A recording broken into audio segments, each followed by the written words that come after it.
ډاکټر محمد اشرف غني وایي افغانان له سولیزې لارې مشروع نظام غواړي.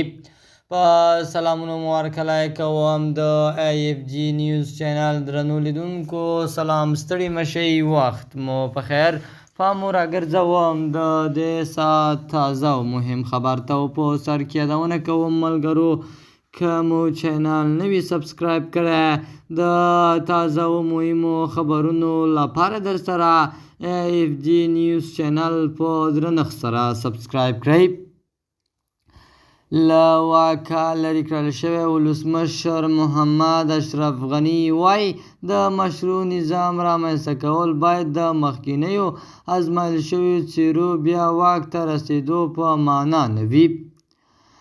نوموړي په خپل غږیز پیغام کې ټینګار کړی چې د مشروع نظام رامنځته کول د افغانانو غوښتنه ده او غواړي دا غوښتنه له سولیز لارې ترسره شي، نه د جګړې له لارې، ځکه دا د تباهۍ لاره ده.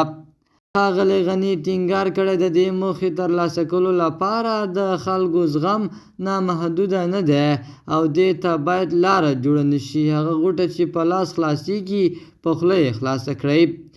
نوموړي د طالبانو اوسني حکومت ته په اشاره ویلي چې مشروعیت د استبداد له لارې نه ترلاسه کېږي. استبداد په خپله ځان ته مشروعیت نشي بخښلی. توره او ټوپک، انفجار او انتحار مشروعیت ته لاره نه باسي.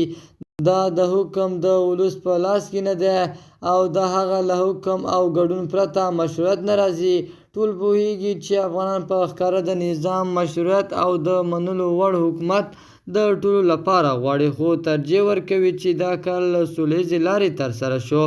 د جګړې او وینې تویولو پلویان نه دي، ځکه نو دوی متل لري هغه غوټه چې په ګوته خلاصېږي خولې ته یې اړتیا نشته. د IFG نیوز چینل درنو لیدونکو دا زموږ د دې ساعت چمتو شوی خبر. تر بیا ښې چارې د الله په امان.